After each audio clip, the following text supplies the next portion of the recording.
More progress this week, working on problems in chapter 9, but very slow progress, just taking my time with problems having to do with continuity, so section 9.3, with some linkage back to sections in chapter 3, so continuity for the real single one-dimensional real space, and then continuity in R to the n. Really taking my time going through these proofs, understanding them, and working out through a few problems. I'm not sure how many more problems I'm going to do on this section, but I have been taking my time with this section. I know it's important from reading that I've done. Also, more progress with chapter 11. So right now I am in section 11.5. And I've made faster progress than I thought I would, but it's differentiation. I also expect when I hit integration, chapter 12, I'm sure there's going to be some nice stumbling blocks in there. But so far so good. Very straightforward.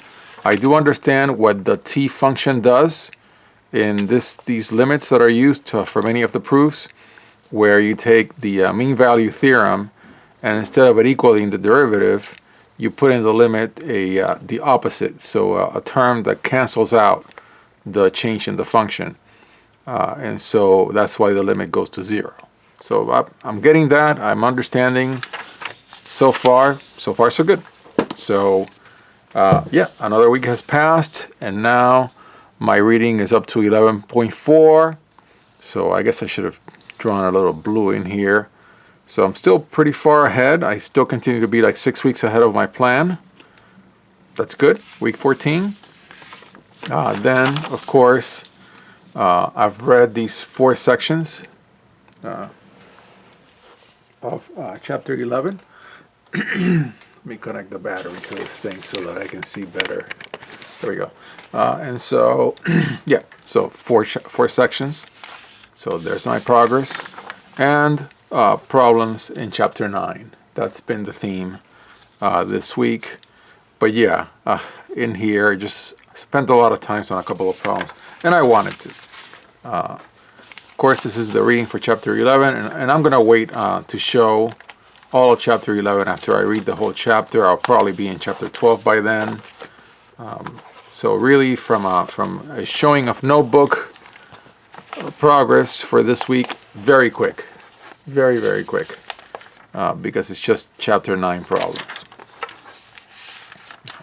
Yeah, all about continuity in R to the n.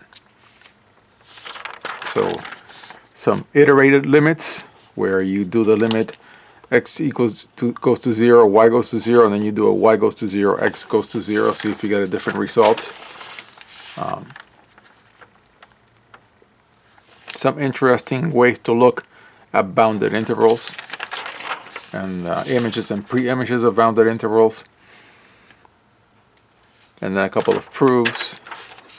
Again, really taking my time going back to the proof of theorem 9.25, where you do a 1, 2, and 3, a cycle of items, f is continuous on R to the n, then the pre-image of V being open, the pre-image of E being closed, and you prove them in sequence. Very interesting, using balls.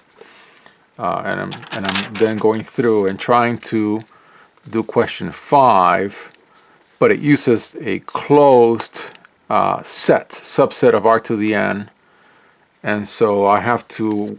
It came down to, I think it's another theorem in the book, so I have to go through it more carefully tomorrow and next week. So next week I'll also be working on chapter 9 problems.